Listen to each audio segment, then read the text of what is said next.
Your overwhelm isn't about having too much to do. It's about having too little space between things. That's the part almost no one questions.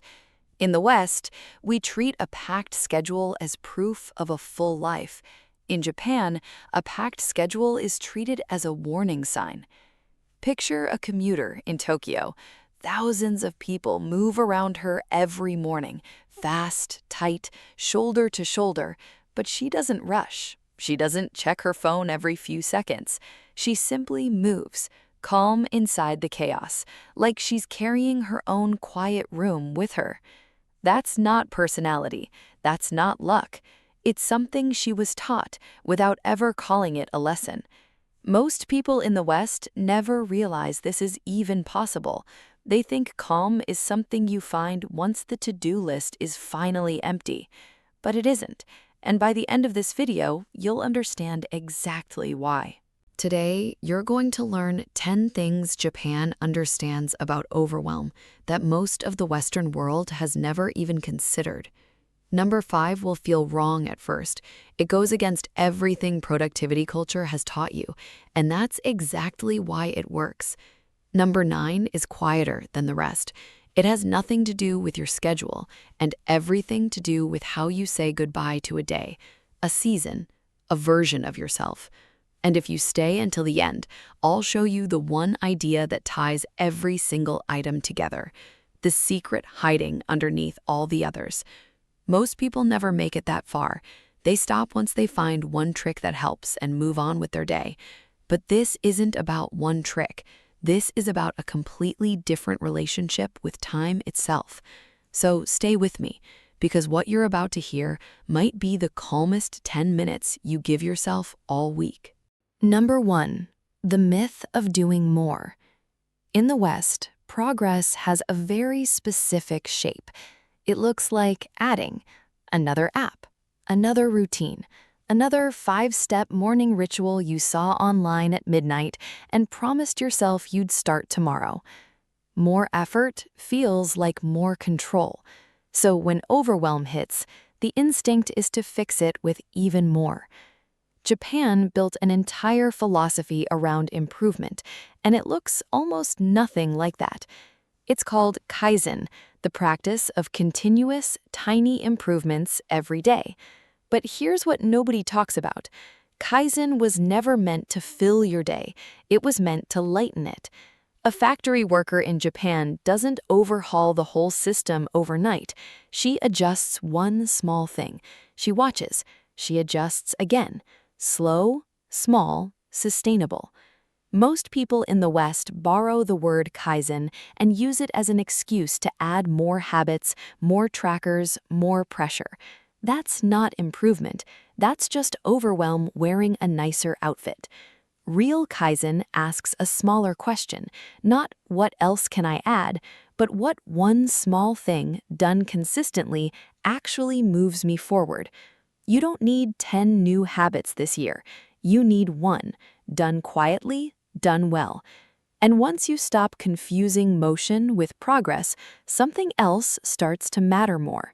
Not what you're doing, but what's happening in this space around it. Number 2, the full calendar trap. A calendar with no gaps feels like success. Every hour filled, every block accounted for. It feels responsible. It feels like you're finally on top of things.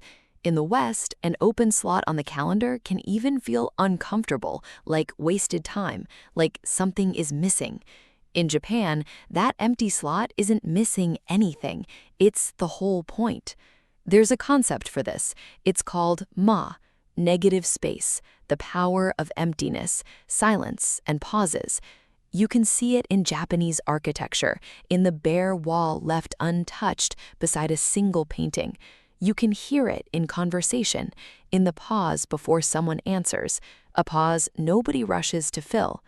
Most people in the West never realize this is intentional. They see silence and assume something has gone wrong. In Japan, that silence is doing the work. Without a room feels cluttered, even when it's tidy. Without a conversation feels tense, even when it's kind. And without Ma, a calendar feels crushing, no matter how meaningful each task on it actually is. The gap between meetings isn't dead time, it's the room your mind needs before the next thing begins. Your schedule doesn't need one more open hour of productivity, it needs a little emptiness left on purpose. Number 3, comparison overwhelm. Somewhere along the way, how am I doing turned into how am I doing compared to her? A friend's promotion, a stranger's morning routine online, someone else's calm, tidy, seemingly effortless life scrolled past in 5 seconds and felt for the rest of the day. That feeling isn't really about your workload at all. Japan has a saying for this, drawn from something you can see in nature every spring. It's called obai-tori, the idea that the cherry, the apricot, the peach, and the plum all blossom at their own time in their own way, and none of them is early or late. Each flower simply blooms when it's ready to bloom. You've been living with this pressure for years. Japan solved it centuries ago, just by watching a garden. Here's what that means for you. Your pace was never actually the problem. The constant measuring was. A full plate feels heavier the moment you start comparing it to someone else's. The same tasks, the same hours suddenly feel like falling behind, simply because someone else's timeline got mixed in with yours.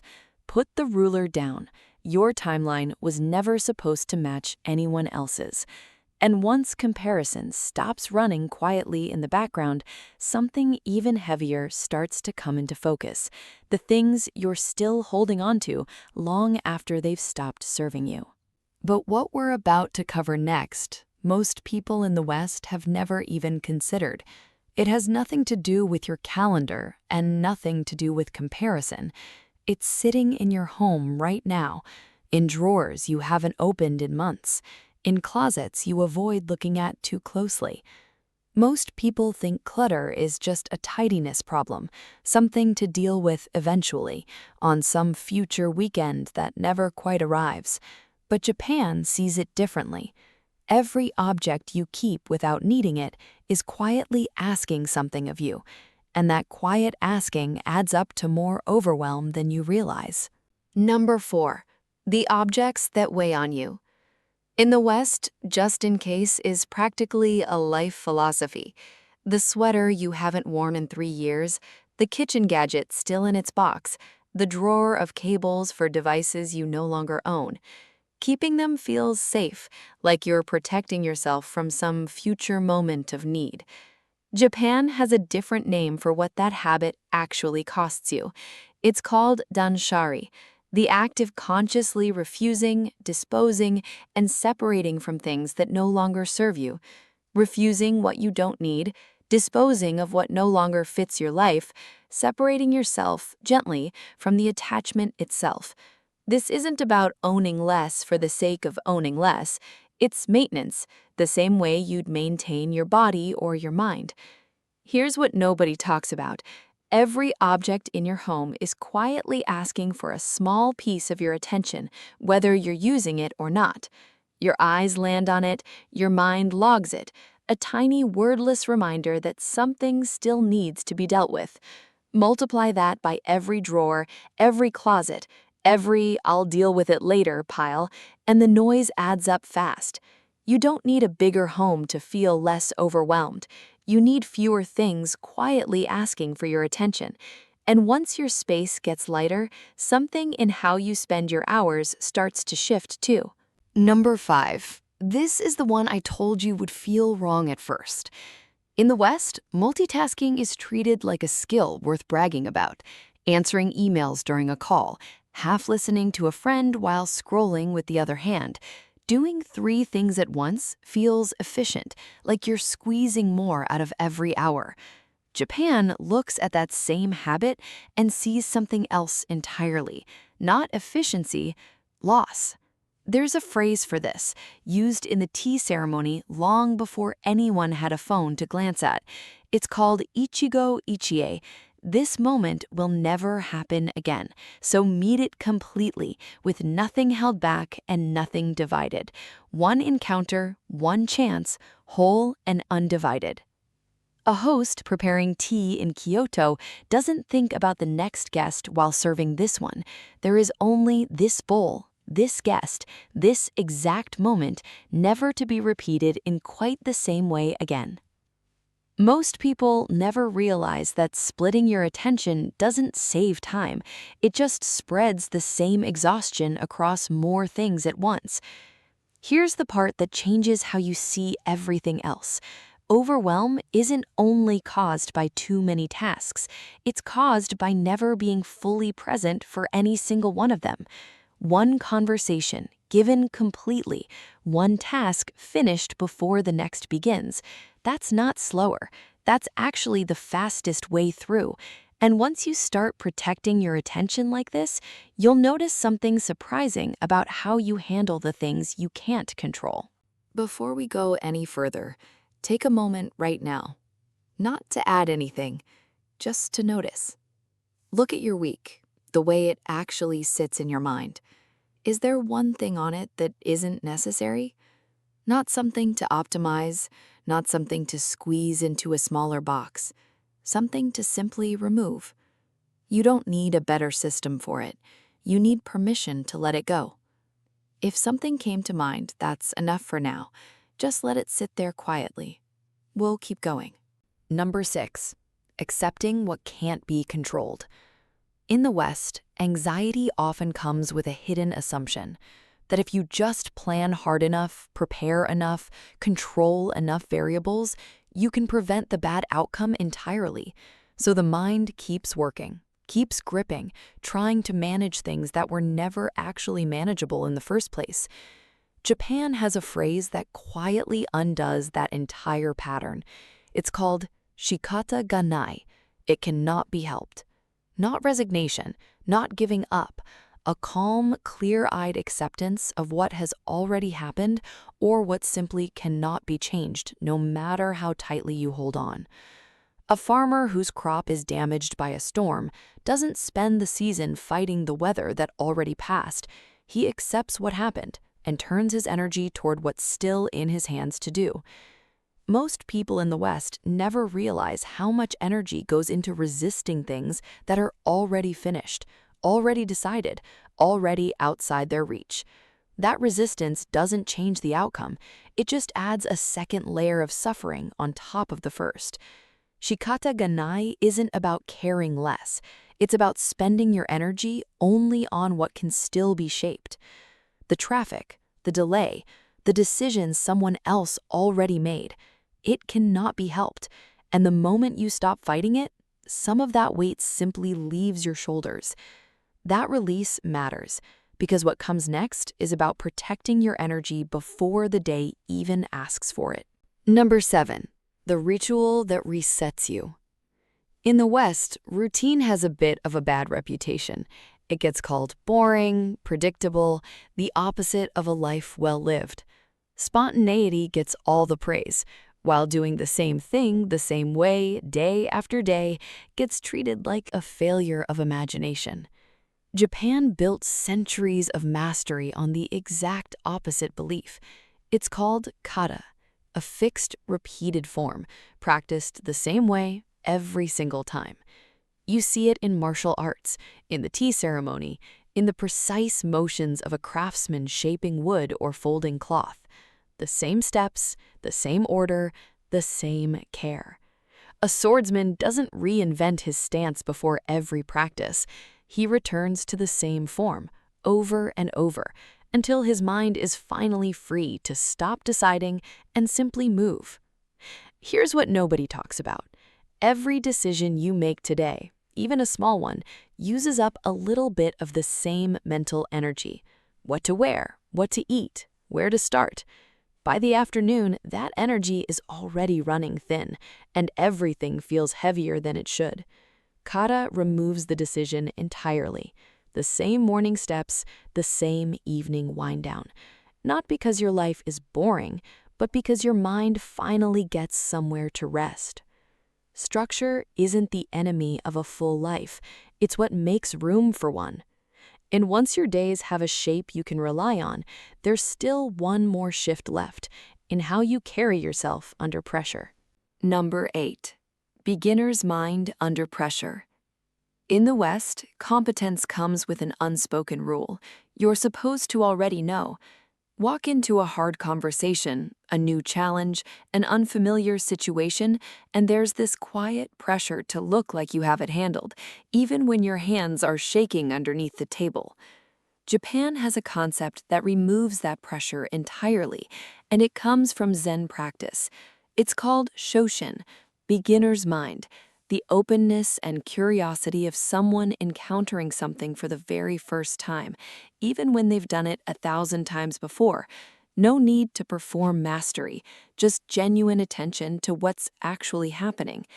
A tea master with 40 years of experience still approaches each ceremony as if it were her first, not because she's forgotten what she knows, but because certainty closes the mind and curiosity keeps it open. Most people never realize that the pressure to look competent is often what makes a stressful moment feel unbearable. It's not the situation itself, it's the performance layered on top of it. Shoshin lowers the stakes without lowering the effort. You don't have to have it all figured out. You just have to stay curious about what happens next. And if you're watching this, you already know how much lighter that feels the moment you've stopped pretending to already have the answer. Save the next idea for last, because once you hear it, it changes how you see everything you've heard so far. 2 items left. And I want you to actually sit with that for a second. Everything you've heard so far works on its own. The small improvements, the empty space, the letting go, the full attention.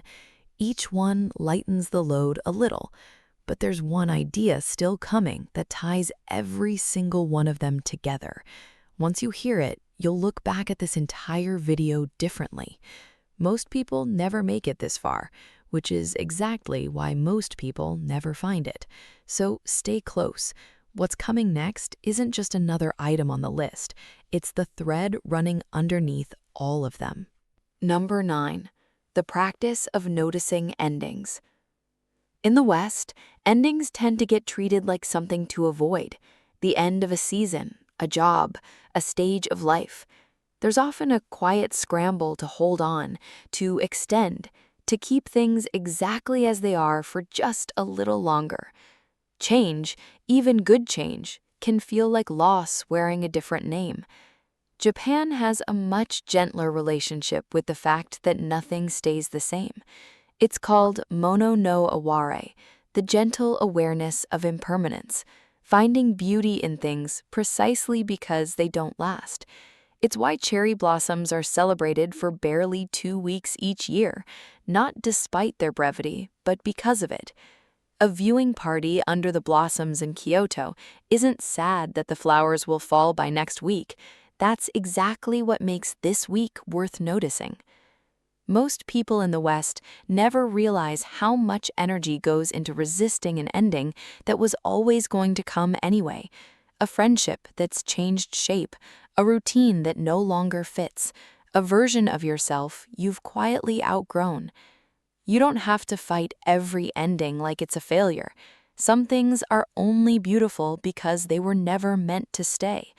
And once you stop resisting the natural rhythm of things beginning and ending, you're finally ready for the one idea that's been sitting underneath everything else in this video. Number 10. The one that ties everything together. Go back through everything you've heard so far. The small improvements instead of more habits, the gaps left on purpose in your calendar, the comparison you finally put down, the objects you released, the full attention you gave to one thing instead of 3, the acceptance of what couldn't be changed, the structure that let your mind finally rest, the curiosity instead of the performance, the endings you stopped resisting. Look closely, and every single one of them is doing the same quiet thing. They're all making room. They're all protecting Ma. Remember Ma from earlier? Negative space? The power of emptiness, silence, and pauses. You probably assumed it was just one item on a list. It was never just one item. It was the thread running underneath every other one. Kaizen works because it leaves space instead of filling it. Danshari works because it clears space in your home. Ichigo Ichie works because full attention creates space around this one moment. Shikata Ganai works because acceptance frees up space that resistance was quietly draining.